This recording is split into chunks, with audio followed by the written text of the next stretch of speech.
I'm Nicole Morgret. I'm interning here at Heritage.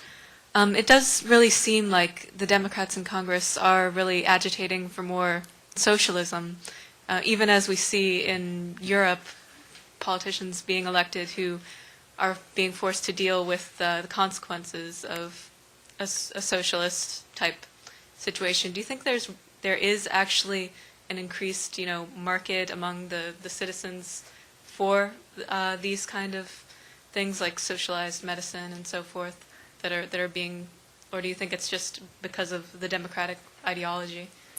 I appreciate your question, because I think what you're asking me is, has the American public changed?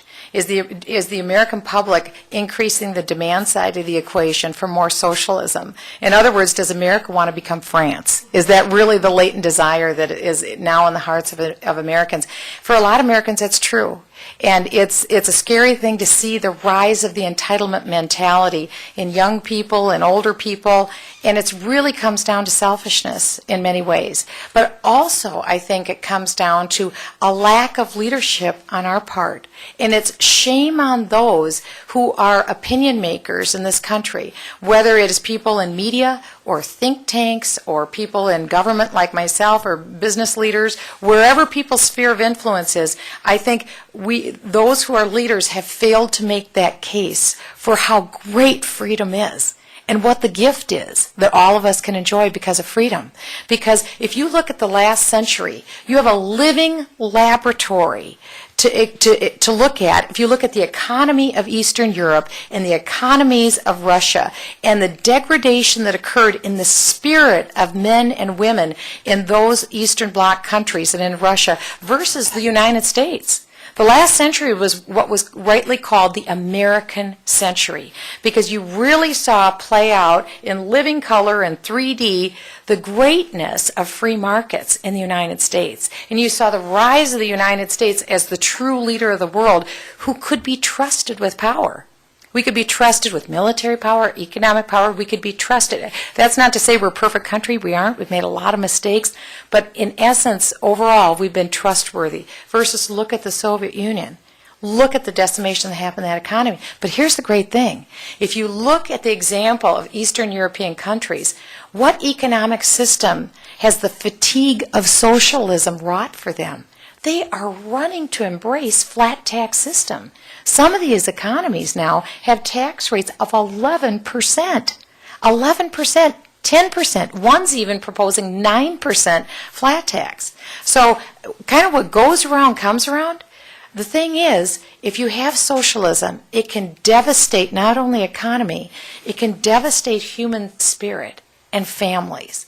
And that's one thing that really concerns me as a mom. My husband, Marcus, and I have been married for 29 years, and we have 5 children, great children. We don't deserve the kids we have, thank God. They are so good. And our foster children. And you cannot have families, big families, and have an atrocious tax burden, because the current tax burden is literally forcing men and women to make changes in their lives, decisions in their lives to delay getting married, delay childbearing, and then also the rearing of children. There is no better formula for raising children than a mom and a dad. And there is no better formula for raising the child than having one parent in the home. And usually a couple chooses to have the mom do that. There's just no better formula. It just can't be done. And I think of all the families over the years that have made the sacrifices where children could be reared. I enjoyed having 2 parents and a mom who stayed home with me. Our family was wrecked by divorce when I was about 13 years of age. Overnight, my family went from a middle-income family to being below poverty. My mom had to go out and get a job, and she was a bank teller. She made $4,800 a year. And we were so poor. There were my 3 brothers and myself, which is, by the way, the perfect preparation for politics. 3 brothers and no sisters. She did everything that she could, but it forced me to have to babysit. I had to buy all my own clothes after I was about the age of 12. I had to buy, if I wanted lunch at school, I had to buy it. If I had to buy my own glasses. She couldn't afford to do that. It's just the way that it was. But I thank God that He gave me the parents that He did. I thank God for it. It changed me.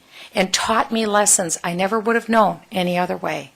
And I am very concerned that with your question, are Americans embracing entitlement mentality? Had we had a full entitlement mentality, maybe my family situation after divorce would have been a little bit different. But I think of the lessons that I wouldn't have learned. My brother today is a major businessman and a CPA. My other brother is a TV meteorologist. I have another brother who's a physician and serving people. I'm the black sheep who became a member of Congress and a tax lawyer, but every family has their own Billy Carter. But there are tremendous blessings that can come out of adversity. And I'm just very concerned that in an effort to be compassionate, we're actually taking away from people, blessings that can come their way. So that may be controversial, but, what can I say? So thank you for your question.